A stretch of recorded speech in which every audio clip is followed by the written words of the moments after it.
you guys know each other pretty well, but I always like to kind of start with what was your, just if you could say just for a couple of minutes, what was your religious background? What faith did you grow up in, and how you happened to find unity? And Judy, would you mind starting? Sure. Actually, I was a Columbus girl, so I grew up in Ohio. Maggie. And my religious background is Catholic. I was baptized when I was probably 2 weeks old. And by then I lived in Waterford. My parents moved to Columbus when I was about 6 to 8 weeks old. Mm-hmm. And the Catholic Church was your home base. You might need to turn on Yes. Yes. I'm gonna open a bottle here. audio. There you go. Yes. Mute. Yeah. I went to Catholic schools up until I got in the 10th grade, and then I begged to switch over because I hated it so bad. But maybe I was a little rebellious. I don't know. So, but anyway, I met Jim back in 2016, and I started going to church with him right away, like within a week or so, and I've been going ever since. I have gone back to Catholic Mass a couple of times with my family, but that's it, pretty much. All right. So I believe unity is really my religion. That's the way I feel right now, and I feel comfortable with it, and it makes me feel happy and peaceful. That's good to hear. Yeah. Thank you, Judy. Thank you. Mhm. Thank you. And Barbie, how were you? What were you raised in? What faith? And how did you happen to find your way to unity? We lost her again? Now can you hear me? Yes. Yeah. I had to open a bottle and do some things for Eli, so I probably hit the wrong button. Well, my parents and my grandparents were EUBs, and that's where Otterbein came in, because at the time Otterbein was a United Brethren church. And so we went there until college. And in college, I had a professor who was fabulous, and he had this Presbyterian church in Central College. And so I went there, and eventually my parents switched, and we were married there. The kids were baptized there. Parents were buried in that faith tradition. And so that's what I did for many, many, many years. And then the leadership changed, and it went from this wonderful, open-minded, lovely man to the devil's hiding in the bushes. Another group, because he retired. He was a minister there for 50 years, and then he retired. And this is this was the group that replaced them. And I was not comfortable with that. And Betty was my dearest friend. And she said, "Hey, I know it's a drive for you, but you've got to try this church." And so I did. And so I am. And so I stayed. Betty. Thanks. Thank you, Barbie. Yeah, Betty. Yeah, she was the one. Betty Coughlin. Yeah. Mhm. Thank you, Barbie. And Linda, good to see you. Thanks for joining us. Sorry, I forgot. I got my weeks mixed up. I thought it was next Tuesday. No worries at all. We had a little trouble getting started, so you didn't miss a great deal. But we were just kicking off with just really kind of briefly, a couple of minutes, tell us what your faith tradition was you grew up in and how you happen to find yourself in unity circles now. Oh, gee. Well, I grew up when I was a kid. We went to the Baptist church because my uncle was a minister, a Baptist preacher, and but my mom was never totally on board. She was always kind of a heckler about that. I won't go into it, but so I went to Sunday school and church, and then when I was in high school, I moved over to a United Methodist kind of thing because I thought, it seemed a little more civilized. I can just say that, but it was just, I guess, a little less flamboyant and there was less yelling, no yelling. What time? Then Unity, I was introduced to Unity in Chillicothe when I lived there. And I Just you and went I. to a very small And Kelly. Unity gathering. Mhm, mhm. And that, and I've been attracted more to very inclusive and new age kind of new thought, more than, so I've kind of addressed my religious or spiritual kind of orientation now is more like a smorgasbord where I just kind of go through and pick what seems to resonate with me. And, some doesn't, I just, I'm tolerant of what doesn't, but I'm, and that's why I was interested in Unity. I love the church that you have there in Delaware, and I enjoy playing there and going there. Thank you, Linda. Thank you. Well, obviously we're from different backgrounds. We're Presbyterians and Methodists and Baptists and Catholics, I and was Methodist. Joe was Methodist also. Can I tell my claim to fame? Sure, go ahead. I was in elementary school in Jackson, Ohio. I was kicked out of summer vacation Bible school for misbehaving. So. That's an honor. I thought you were going to tell the story about, you asked if the bread at the Last Supper was yes, garlic yes. bread. Yeah, one of my questions, big burning question was, did they have garlic bread at the Last Supper? Big questions. So anyway, that kind of, it's a good way of beginning, because Unity is, I think, somewhat unique in the fact that people come into Unity from many, many different faith traditions, and that's all A-OK in Unity. I mean, Unity is often described as open at the top. From the Fillmores, from the very beginning, very open to other teachings, other faith traditions. In fact, nobody, if they join a Unity church, they don't have to give up their membership in another church. We sort of welcome that. No, there's lots of approaches to deepening our spiritual awareness and coming into our higher selves, and we pick what works for us. That's kind of one of the guiding principles. So thank you for sharing that little bit. We were going to have one other person join us, and maybe Connie will still come in.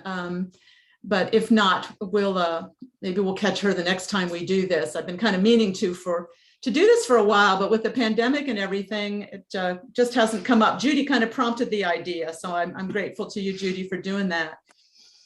Thank you. Linda, I don't know whether you had a chance to look at the stuff online at all, maybe print out that one What is Unity document. It's not really. Oh, I didn't see that. It's not necessary, because we'll kind of go through them, Okay. but it's a good way of talking about really every Unity church in the country has these 5 kind of foundational principles that they might have slightly different wording, but it always comes down to about the same main points. And I thought we could kind of go through those, and on any one of them, if that raises a question for you, like what does that mean, or what about this, or something, raise your hand and we can pause right there and talk a little more about it. There's a couple of other documents in there too. There's one about kind of common Unity teachings, and there's one, a little history about the Fillmores and when they started it. But the one I thought we'd refer to today it says, what is Unity at the top? And Unity's 5 basic premises, the bottom half of that page, I thought we would just kind of go through those as a framework. Okay, so feel free to, at any point, raise up your hand if you've got a question while we get started on that. And I think these are probably, shared by a lot of faith traditions. We're not the only church who has these basic principles, but you'll probably, as we go through, notice a few differences that make Unity, a little bit different in certain ways. So like the first one, Unity's 5 basic premises. Number 1, there's only one presence and one power, God the good. The Unity Church we went to on Mays Road for years, we started every service with that affirmation. There is only one presence and one power in the universe and in my life, God the good. That's a kind of foundational principle in all Unity churches. God is all goodness, everywhere present. And sometimes people who are reared in different traditions, they want to know, well, what about the devil? Where's the devil in there. And we don't embrace a concept of a power for evil in the world, a satanic or devil presence. That's not a belief that we have in Unity. We certainly understand that, we're all realizing our divine potential to different degrees, and we can be very asleep to our divine potential. And when we are asleep to that, or we can get into a lot of trouble and we can cause evil in the world, but we don't believe in an opposing power, if you know what I mean. Does that make sense? Mm-hmm. Okay. Yeah. Feel free to, add questions about any of these things as we go along. The second foundational principle is that power and presence, that divinity, dwells in us too.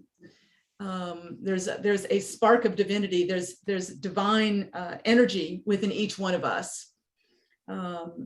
We talk about it in different ways. We talk about it as the higher self in us, the Christ spirit. I believe there's a lot of this awareness in other faith traditions. In Buddhism, they talk about it as Buddha nature. There's that higher potential in every one of us. We talk about it in different ways, but because of that part of the power and presence of God that's in each one of us, we believe that our very essence is of God. So we are all inherently good. We don't believe, for instance, in a concept of original sin. We believe more in original blessing. We're all born with divine potential in us. So we're born with a blessing and a potential to fulfill it. That goodness of God and that wisdom and that peace of God is possible for us all. That's a difference from some faith traditions in that we don't accept that idea that that there's any kind of original sin. We all come in with divine potential in us. Make sense? Okay. Yes. All right. I'll move on unless there's a question. Okay. Third one, the formative power of thought. Having divinity within us, human beings have access to creative power. We influence the manifest realm, that's outer stuff, through the activity of our thinking. Therefore, we pay close attention to the content and direction of our thoughts. We focus on that a good deal at Unity Church services. Where are our minds dwelling much of the time? Are we focused in our fears or our resentments, and then just a little bit of the time focused on our gratitude and our blessings, or is to what degree is our thoughts consumed with good or with negativity? And we think that where we are in our minds and in our hearts, and the thoughts we're thinking routinely, they do influence our experience in life. And I think we all work with that in our experience and kind of make our own discoveries about that. I did a talk a few weeks ago called Grateful Groove. We can get into a good groove in life where I'm really focusing on my gratitude and being aware of blessings in my life. And the more we do that, the more blessings we feel and experience. But we can get in that other way too. We can get in a misery groove. Mhm. You ever been in a misery groove? I have. Where it's like it's all I'm just focusing on my lack or my sorrow or things that are wrong with the world. I go down that path fairly often. Any of you? And so we can be in those places, and sometimes for days at a time before we catch ourselves and go, wait a minute, I don't have to dwell in this thought world. I can let myself have some peace. I can tune into the blessings of this day or this moment. And to the degree that we begin to shift that and manage our thoughts a little bit, we see some good results quite often in the manifest realm, this quote would say, in our lives, in our experience. That's something we all work with, and none of us does perfectly. So the formative power of thought. And we mean that in kind of a big sense, thought, just our feelings, our attitudes, not just conscious thought we think, but where we're kind of living in our heads, and that's what kind of out pictures, and it's creative. Okay, because of that creative mind of God in us, we have access to a certain power that we can use for good or ill. So we have to be aware to the best of our ability of where our thoughts are taking us, where we're living in our heads, because sometimes it's taken us into places we don't want to live. Okay, so that's 3, formative power of thought. Any questions or about that? Okay. Okay, 4, practice of the presence through prayer and meditation. Prayer is creative thinking that heightens our connection with God mind. And in parentheses, higher consciousness, we call it that sometimes too. And therefore brings forth wisdom, healing, prosperity, and everything good. Practice of the presence through prayer and meditation. That's really kind of how Unity started, was the Fillmores and then others who were drawn to them. They got together to practice the presence, in other words, to try to commune with or feel God connected through prayer and meditation, and to build that, increase that sense of communion with God, connection with God. And as they did that, Charles and Myrtle Fillmore experienced healing in their bodies, and they began to teach others how to do that too. And in Unity, we think of that as that's not a miracle. That's how it works, because we are connecting with that power and presence in us that's is so much vaster than just ourselves. We have access to an energy in us. And to the extent that we get in touch with that through prayer, through meditation, through time in silence, or whatever works for us to make us feel closer to God, we find we have access to greater reserves of wisdom, of intuition, of steadying peace. Whatever the challenges we're dealing with, we'll find we have more access to that.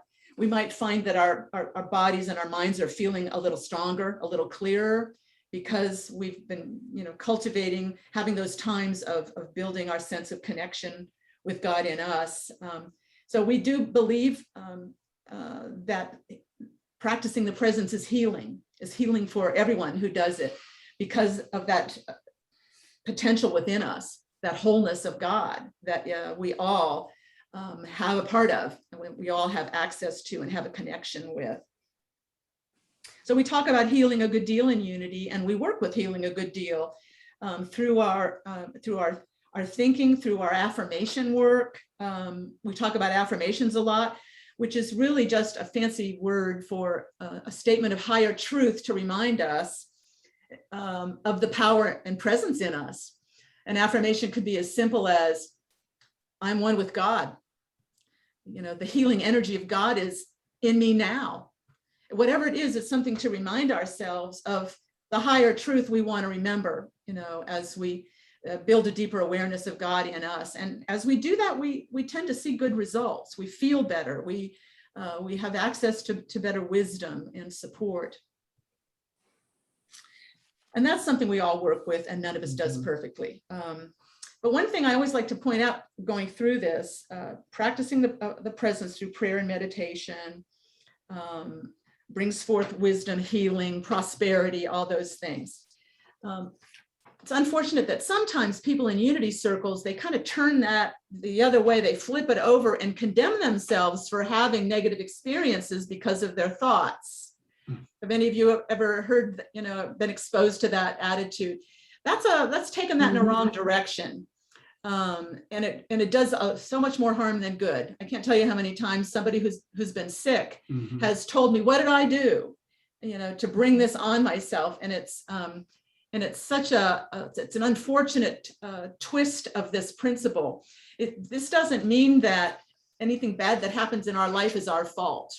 This doesn't mean that our thoughts are, if we just think negatively, things are going to go wrong in our lives, and therefore we're responsible for everything negative that happens around us.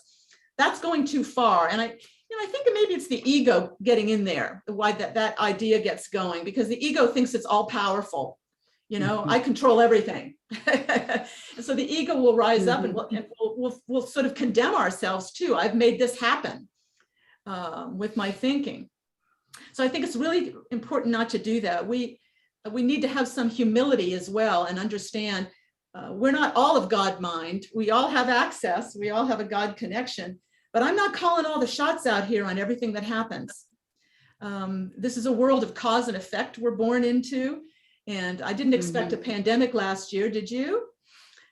And I didn't expect to be coming out of it so darn slowly, did you? It's a very slow process. And there's, each one of us in our lives, personal challenges arise, and we get sick, and then practice our healing skills and trust God, God's healing energy to flow through us and restore us to wholeness. It puts us in going in the wrong direction if we start condemning ourselves for progress we haven't made or things that occurred that we didn't plan. So I always like to head that off. We practice the presence through prayer and meditation, and we know our thoughts are creative. And so we work with that in our healing processes, but that doesn't make us responsible for all the negativity that might occur in the world or in our lives. Does that make sense? It does. Okay. Yeah. Where you just don't necessarily get everything you think, Yeah. sort of. Absolutely. Absolutely. We've You have all to respect the power. Yeah, respect the power and presence of God that's vaster than our minds can grasp, in totality. Sometimes, we pray for things we're so sure they're right, and then years later I'll think, thank God that I didn't get that prayer, because there was a level of wisdom operating in my life that knew better than I at that moment. So we try, it's, I think of prayer and unity, it's more of an intuitive process. We try to tune in and connect with God and allow that to guide us, and try to minimize our telling God what to do. Because so often when we are so sure we need to tell God what to do in our lives, we can be mistaken, or it can be short-sighted. Maybe there's something much better than that. Or some healing work going on that I'm not aware of. So we try to stay open and not too pushy with the power and presence. Okay, the last one, number 5, is they talk about it as the law of demonstration in unity churches. Knowing and understanding the laws of life, also called truth, are not enough. A person must also live the truth that he or she knows. I've always liked that principle. Is sometimes in faith traditions, you get the sense that it's just about what you say you believe. If you say the right words, you're good. And in unity, I think it's more like Dr. Phil. How is this working for you? And let's see how it's working for you. And let's take a look at our own lives. How is your prayer practice working for you? Are you feeling a little more peaceful? Are you feeling, a little more sense of being God connected and having access to some deeper wisdom? Are some divine ideas coming to you? Are you feeling an uplift from God in you? Because I think God in us is always about wholeness and freedom from limitations, and joy and abundant life. There's no withholding in God. There's which sometimes I think they teach that in some religious traditions, that almost like you've got to beg for your good from God. We don't believe that at all. God is always saying yes. God is always abundance and wholeness and always available to us if we're listening and tuning in and kind of cultivating our relationship with God. So law of demonstration means let's take a look at how it's working in our lives and be frank about that, and live that and be authentically that with others in our life. And that isn't about preaching. It's just about showing up, as you are, and speaking your truth, and trying to be a channel for that wisdom and that peace in your life, and see how it works. I don't think there's any fooling God or fooling ourselves or each other. And that's why I like this law of demonstration. I think we all know if something's working for us or not.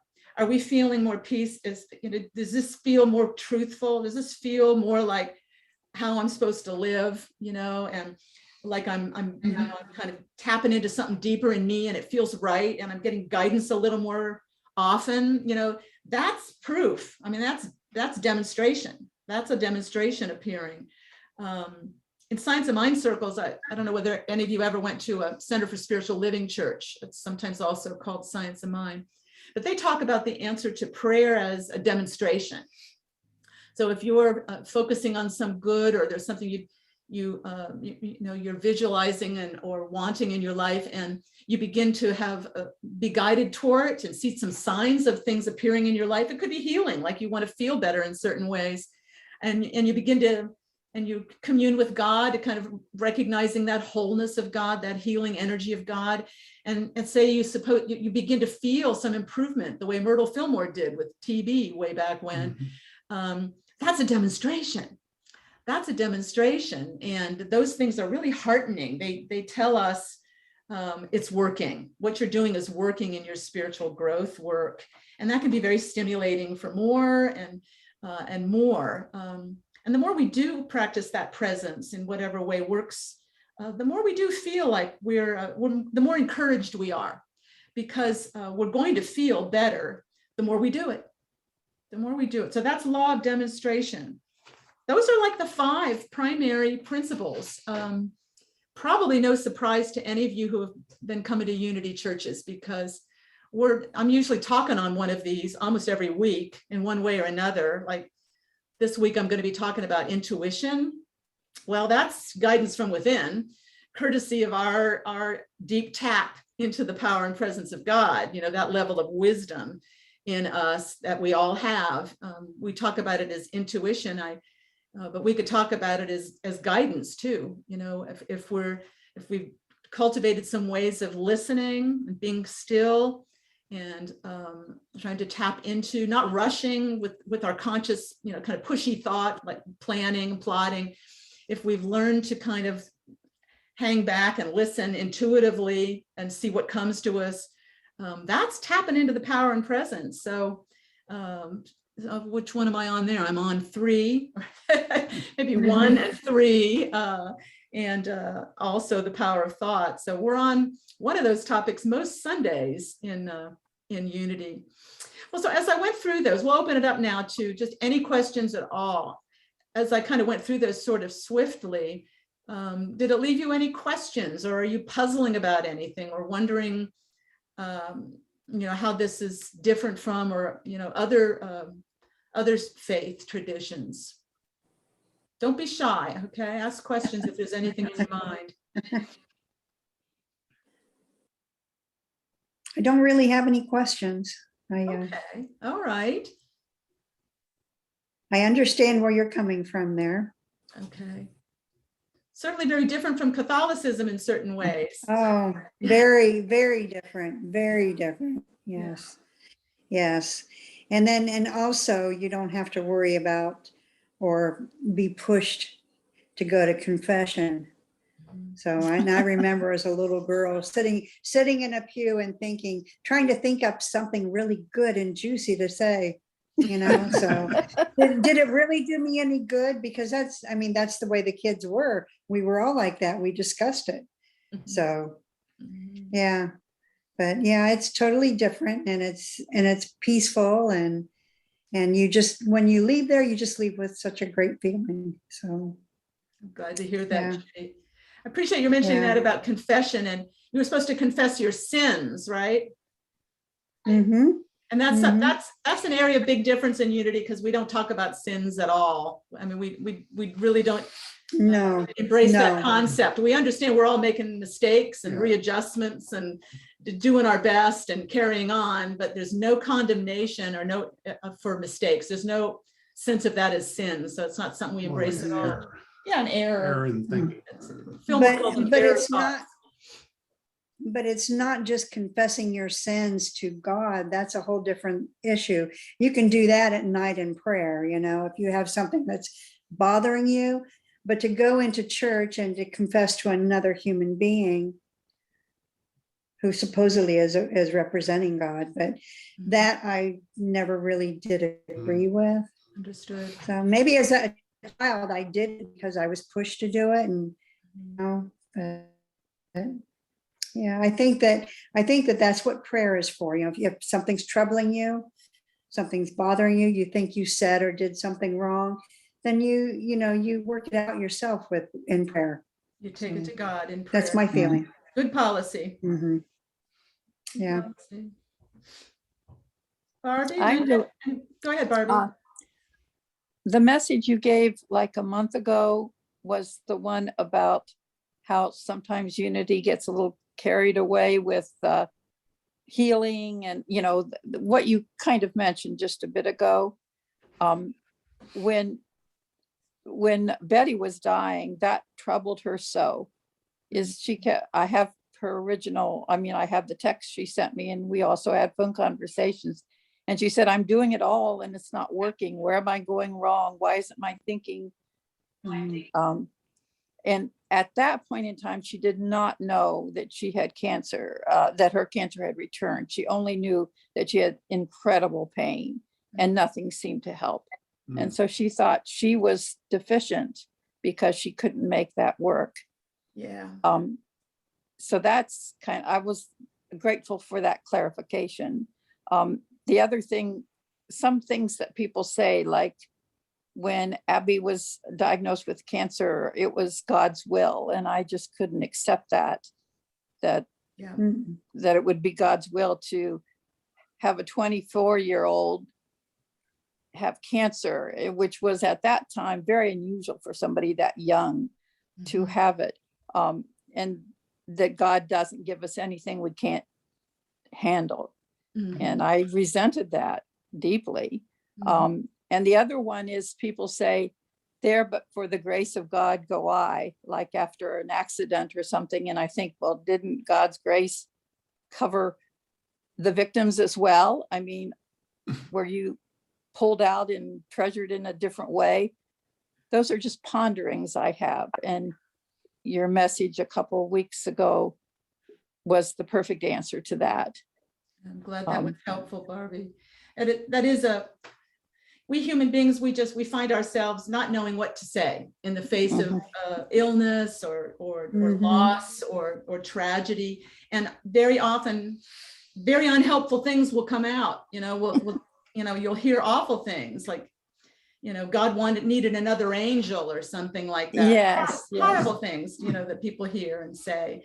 And it's not conscious. They don't really mean to do harm.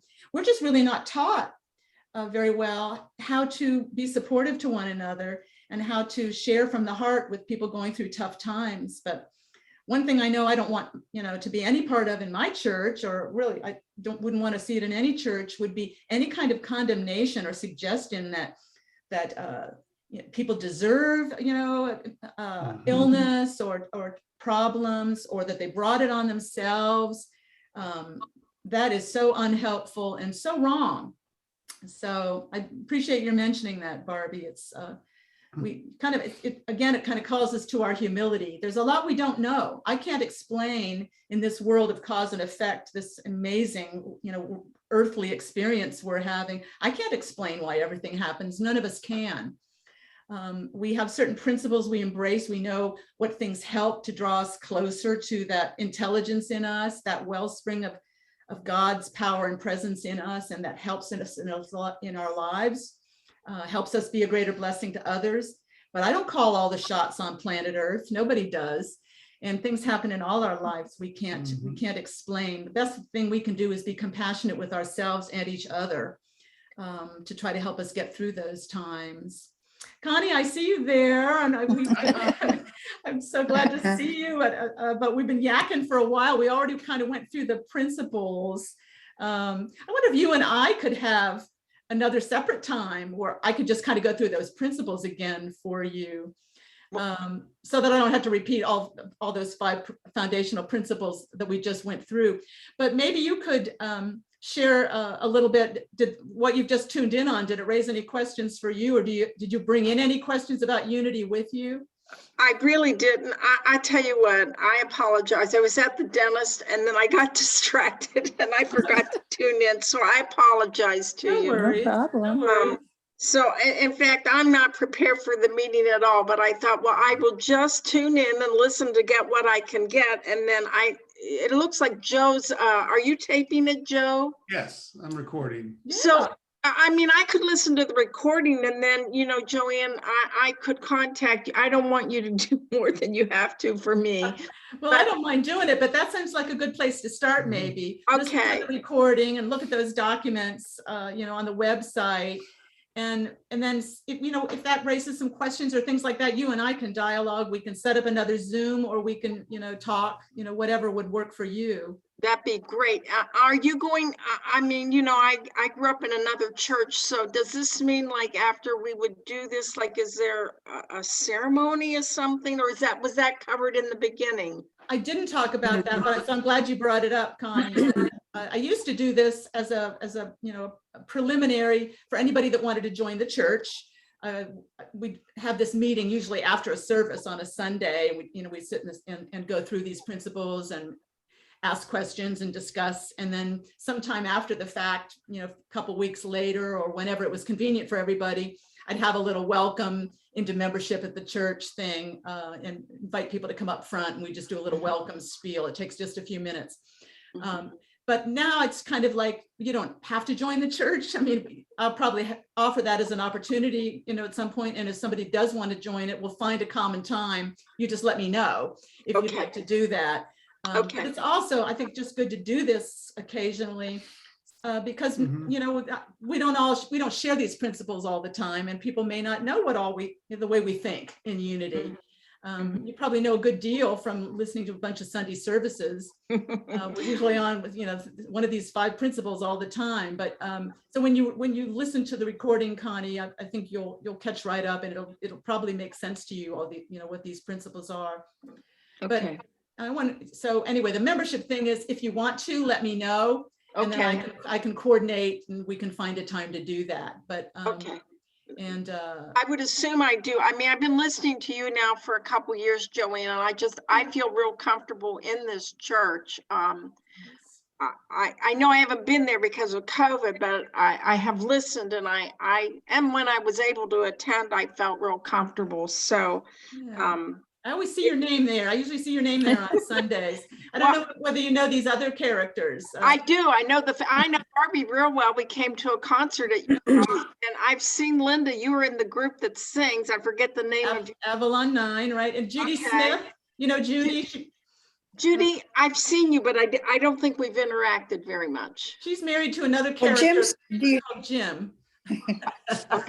They're in Arizona now. And they're in Arizona. Oh, you're in Arizona? Oh, well, okay. So I might not see you that often then, huh? And Connie, are you out of state right now? I was out of state. I just came in Sunday night. I was in Florida, so I am back. But I was there for 8 days. It was nice, but I'm glad to be home. Sure. So. Well, I just kind of thought, you know, I didn't want to go through all there's some other documents on the website that you might want to read through, tell you a little bit about how the Fillmores founded it back in the 1880s or something like that. And they didn't really start at, you know, they were experiencing such a thrill from their spiritual growth work, you know, and getting together in, you know, their parlor and praying with neighbors and friends. And they were experiencing healing as they kind of tuned into that power and presence in them, that they actually started with wanting to like publish information about this. They started a magazine called Modern Thought in 1888, you know, and they started a book. I think Lessons in Truth was the very first book they published, which is always in our lending library. So the churches kind of came later because people got enthusiastic about it, and they wanted to teach it, and they wanted to start a church and all that kind of thing. And of course, it's still going out in Kansas City area. Lee's Summit, Missouri is the base of that. But the principles, you know, it's like not like they have you know, we have a corner on them. These principles of the healing energy of God in us, you know, they're shared, you know, widely. That these principles about Jesus. Absolutely, we see Jesus. And that's actually something none of you asked about, but it's another kind of important thing that's a little bit unique about unity. But we thought, you know, Jesus was like the master teacher and way shower, and he was a great example of the fulfillment of this higher potential that's in us. We don't see Jesus as the great exception, the only one. who had divine potential in him. So that's a little bit of a difference sometimes from other churches. We believe Jesus demonstrated and revealed to us this, if one who communes with God in fullness the way he did, he could say the Father and I are one, God and I are one. He was so deeply connected that he cultivated through his spiritual practice. He was the great example for us of that higher potential for us all. So we talk about our Christ selves. We talk And God about in us. God in us. God in right? us. The same idea. I think some people in their religious backgrounds might find that a bold statement, that we have that kind of potential in us, but we do embrace that idea in unity. We believe Jesus taught that we can do the same things. He said that. He said that. He said that these things and greater things shall you do. It's like talking about that higher potential for all of us, because God is in all of us. I I'm like preaching. I'm preaching again. I'm sorry. You go, girl. Joanne, okay. I would hope that sometime we can also address the issue of prayer. It's a real issue that I have. I feel like I pray all day long as I'm driving or whatever. I'm saying like a little prayer, but I don't feel like I have that real deep prayer that I know some people have. It's like in my daily activity, I'm always praying, but not like to sit down and do it like, for a specific amount of time. So I'm hoping that maybe sometime you can help with that topic too. Yeah.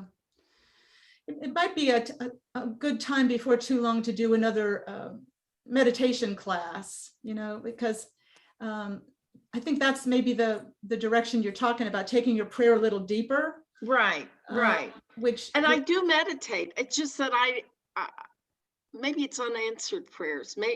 And I'm not saying that they're unanswered. It's just like, I don't always feel that communication. I feel like I'm just sending it out, but not always. And I know I'm blessed. Please don't take it that way. I am very, very blessed, but I don't, some people just are so enthusiastic about their relationship with God. And I'm not sure I have that relationship, if you know what I mean. Well, maybe you're in one of those, like in all relationships, sometimes there are some lull periods where it's not all that exciting, but then there's other times where there's a lot of enthusiasm. Well, I kind of understand. I understand what you're saying, Connie. I kind of feel, can you hear me okay? Right. Okay. I guess I understand what you're saying. Sometimes it just feels like you're just, one voice just crying out in the wilderness. I mean, it's like I don't feel that connection a lot of the times. I long for it. And I have felt the connection before, sometimes in meditation. I have felt it. And it's hard. It's really hard to sustain it. It's not something, I mean, when I felt it, it was when I was in deep meditation, not when it's almost like I think of prayer and meditation. They probably aren't different, but for me, prayer is more like where I'm expressing a hope or a wish or my distress or a request for love or healing or whatever. But with the meditation, it's more like I'm sitting and waiting and just kind of entering that being spot. And Right. That's where I feel more connection. I almost never feel a real connection when I pray. I guess I'm just trusting that, the same way that when you send a letter in the post office, it's going to get there. You put the stamp on it and you hope it's going to, you think, okay, it's going to get there. And some's going to come back to you and you're going to hear back probably. Yeah. I have felt the white light one time. I don't know how to express it, but there was one time that I really felt, twice in my whole life, that I've really felt that there was a connection and everything turned white. And I really felt like I was connecting, and that my prayer was heard. I really feel that. But like I say, all day long when I'm driving or I'm doing this or doing that, I'm trying to say a little prayer. just like for me to be kind, for me to be helpful, for me to be loving in my interactions. And It sounds like good practice, Connie. You're doing good Mhm. practice there. that's what I try. I do that. I try to remember to be grateful and kind and helpful. And but I felt that overarching connection, really a connection, and everything kind of turned like a I don't know how to describe it, like a white, and I just feel like I was in the presence. Wonderful. It doesn't happen often. But I feel blessed that I felt real connected then. So Absolutely. And none of us probably, can sustain those kind of high moments. It's they come and go, and there's a lot of, plodding Mhm. days for all of us where we're putting one foot in front of the other, and right. trying to remember that people in the other cars on the highway are decent people, not trying to get in our way. They're good people doing They're their doing the best. best They're they doing their can. best. Sometimes We're that's all hard doing for our me to best. remember. And we're all doing our best no matter what, and so is everybody we know, and we have a lot to give thanks for. And I love the way you're talking about, you kind of go through your day reminding yourself, I'm blessed, I'm grateful, and I can be centered and calm today, and thank you, God, for this. And I kind of grew up that way a little bit too. My mother was always thanking God for everything through the day. She'd thank him for every parking space she found. Right. No, true. I do that. Thank you, Lord. I got one right in front of Meyer today. I did. That's I right. know I'm crazy, but I do. That's what when I see an animal that's been hit, I bless that animal. I pray that it's okay, that I feel bad it was hit. I do like the groundhogs now. I'm not talking about like a dog or a cat. I'm talking about the wild animals that I see on the Yeah, road. we do the same. We Yeah. bless them all. I bless the birds. I bless them all Yeah. around here. All right, so we're on the same path, I guess. That's right. That's all. And we're all doing the same work, really, in just somewhat different ways and in different forms, but we're all here getting to know God better, and to realize our godly nature better and better. And it's good work to be doing, and it's work that brings rich rewards as we persist in it. And we're here to support one another in that, because none of us is here alone. We're meant to encourage and support one another. So I appreciate you guys tuning in today, and and I kind of want to emphasize, if you want to kind of dialogue about any of these ideas or ask questions at any time, feel free to email or call. You can call me directly or email me to the church. That comes to my home computer. And let me know if down the road you want to be an official member or something. Let me know that, and I can put something together on the church calendar. Sometimes I can give you a good feeling of, I've kind of made a commitment to my spiritual path. And it kind of can give you a little bit of a momentum. But it's not necessary either. I mean, we're all doing the work day by day, right where we are. And I think you guys are all doing great work. And I like the way you all show up. All de facto members. Yeah, you're already members anyway. It's just a little. Well, official.